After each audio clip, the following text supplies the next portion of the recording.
मन मंदिरा गजर भक्तीचा.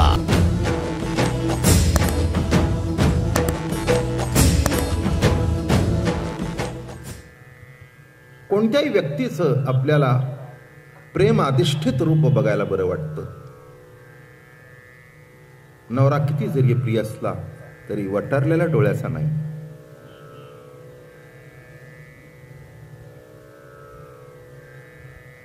नाही का? किती प्रिय असू दे पण मोठे मोठे डोळे.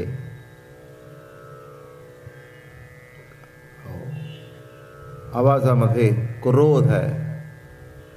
किती प्रेम असलं तरी असा नवरा बघायला आवडत नाही. तसंच बाई सुद्धा पिंजारलेले केस.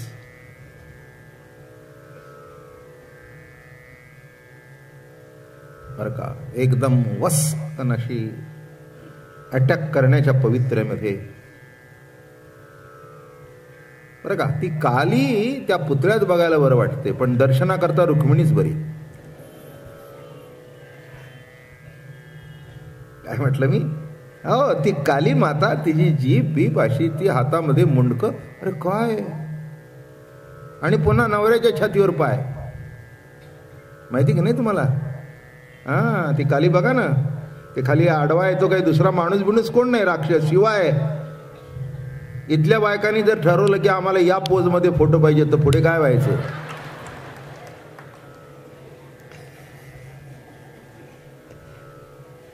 काय कठीण होईल की नाही? बर, पुन्हा कुठे नास्तिक फोटो नाही.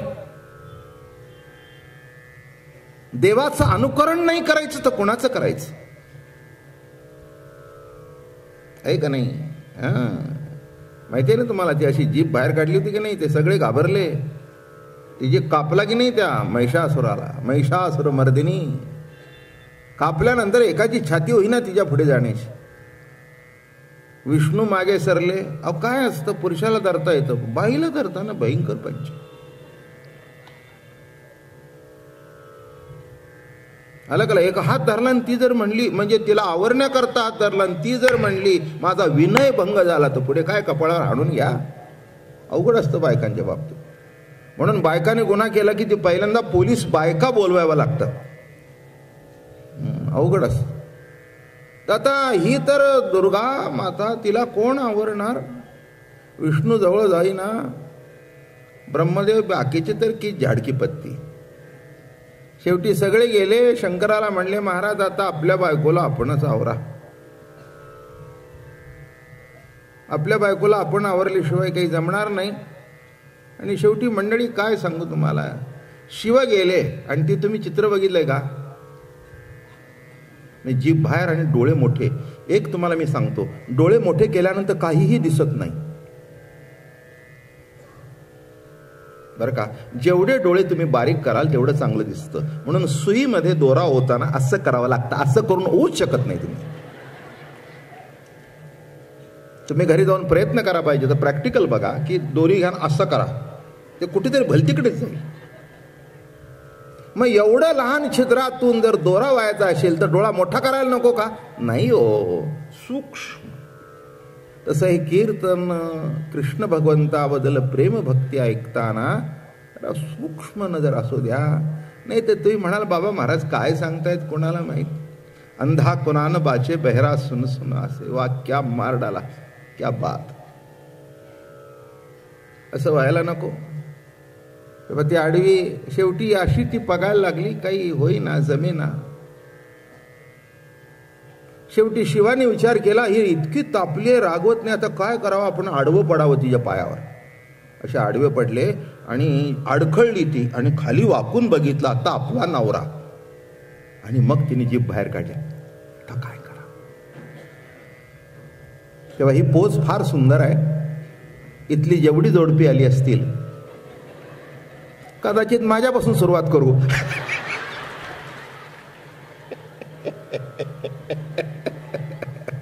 आता काय करता, तुम्हाला बरं वाटण्याकरता बोलावं लागतं मला.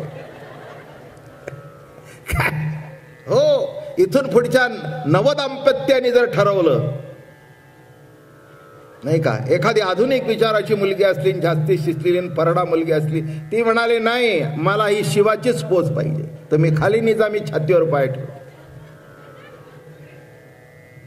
बाई लग्न ठरलं त्या दिवसापासून सगळा पाय तुझा आमच्या छातीवरच आलाय, अजून कशाला भानगड पाहिजे. अवघड आहे एकंदर सगळं गणित. मी काय सांगतो नीट लक्षात घ्या, सांगण्याकरता सांगत नाही. कोणचंही रूप, कोणचंही ध्यान साजेर गोजेर लागतं, नाही का. असं रूप पाहिजे, असं दर्शन पाहिजे की बघितल्यावर असा आनंद वाटला पाहिजे. सुंदर ते ध्यान भविटे वरी राजस सुकुमार मदनाचा, हे राम अवतारापासून आपण म्हणू शकतो. त्याच्या मागच्या कोणत्याही अवताराला हे म्हणताच येत नाही. परशुराम काय राजस सुकुमार, सतत डोळे वटारलेला अवतार खरा, नवराच खरा, पण तो प्रेमातला. पत्नीच खरी, प्रेमातलं. मुलं बाळ सुद्धा उगीच खसखन ओरडताना बरं वाटत नाहीत, नाही का. ती सुद्धा कशी असावी, प्रेमाने बोलणारी असावी. म्हणजे जीवनामध्ये कोणत्या रूपाची माणसाला इच्छा आहे. तुकाराम महाराज सुद्धा म्हणताना म्हणाले, दावी रूप मज गोपिका रमणा, गोपिकांशी रममाण होताना, रास क्रीडा करत असताना जे तुझं सौंदर्यशाली प्रेमाने ओतप्रत भरलेलं जे रूप होतं ते आम्हाला दाखव, दुसरं कोणचं नाही बरं का. हो, बाकीचे रूप ठीक आहेत, तो रथावरचं रूप सुद्धा ठीक आहे बरं का. हो, रथावर ते गीता सांगणारा प्रवचनकार वगैरे ठीक आहे, पण देवा तुकाराम महाराज जेव्हा म्हणाले दावी रूप रथावरचे नाही, दावी रूप, कारण तिथे सुद्धा देव काय असं साधन होतं रूप ते. अहो सगळे विरोधक बसलेले बरं का, समोरच्या बाजूला सगळे कौरव, इथे पांडवांचं कसं काळजी, पांडवांना जतन करायचंय. लक्षात ठेवा, दुष्ट प्रवृत्तीपासून रक्षण करण्याकरता सुद्धा ईश्वरी सत्तेची कृपाच आपल्यावर लागते, कारण ते सुद्धा त्याचंच रूप आहे ना, नाही का. एखादी वीज कडाडली, देवाचंच रूप आहे, पण त्याच्याकरता सुद्धा संरक्षण व्हावं लागतं ना. त्या अति तेजोमय अशा रूपामध्ये अडकला तर तुम्ही जळून खाक व्हाल, खाक व्हाल, हेही नीट लक्षात घ्या. तेव्हा काही काही रूप देवाची जरी असली तर त्या देवाच्या रूपापासून देवानीच संरक्षण करावं लागतं. म्हणून ती रूप डोळ्याला आनंद देणारी नाहीत, ती रूप डोळ्याला सुख देणारी नाहीत. दावी रूप मज गोपिकार म्हणा, कारण त्या रूपामध्ये प्रेम भरलेलं आहे. जरा पुढे जाऊया. प्रेम भक्तीच्या माध्यमातून देवाशी नातं जोडलं जातं, जोडता येतं. देवाला जाणणं निराळं, देव कळणं निराळं.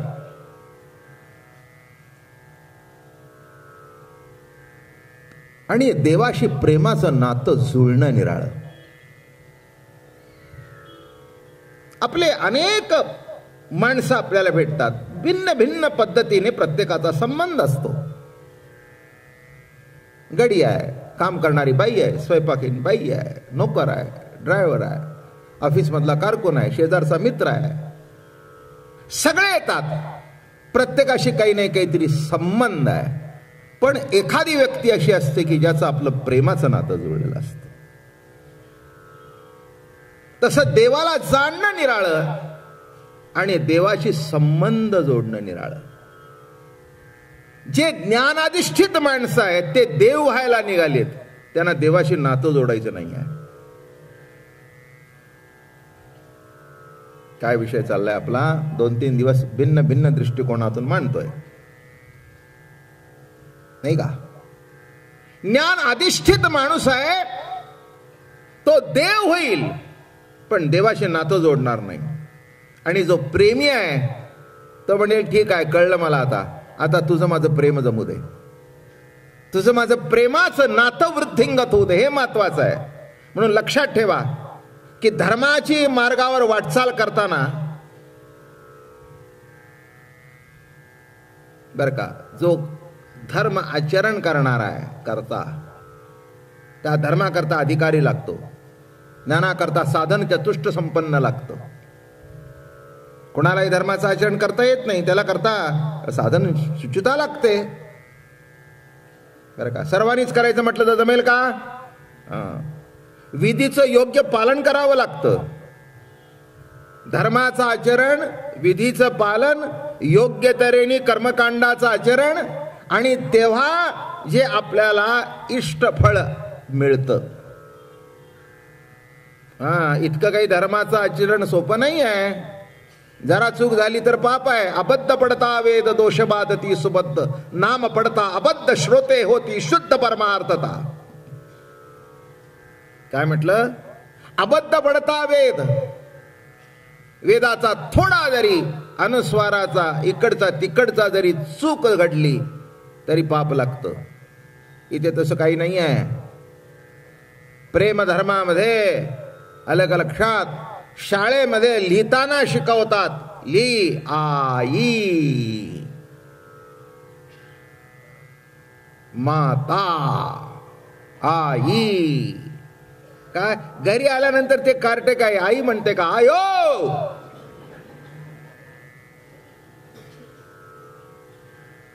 आता मला सांगा, तो शिकून आला म्हणता आई, ते म्हणले हे काय रे नवीन काढलंस, मलाही बरं वाटन आणि तुलाही बरं वाटन. हे फॅशनेबल नाव घेऊ नकोस, आयो म्हण. आता हे आयो किती शुद्ध आहे किती अशुद्ध आहे मला माहिती नाही, पण त्यातलं प्रेम शुद्ध आहे. काय म्हटलं मी? त्यातलं जे प्रेम आहे ते अत्यंत शुद्ध आहे.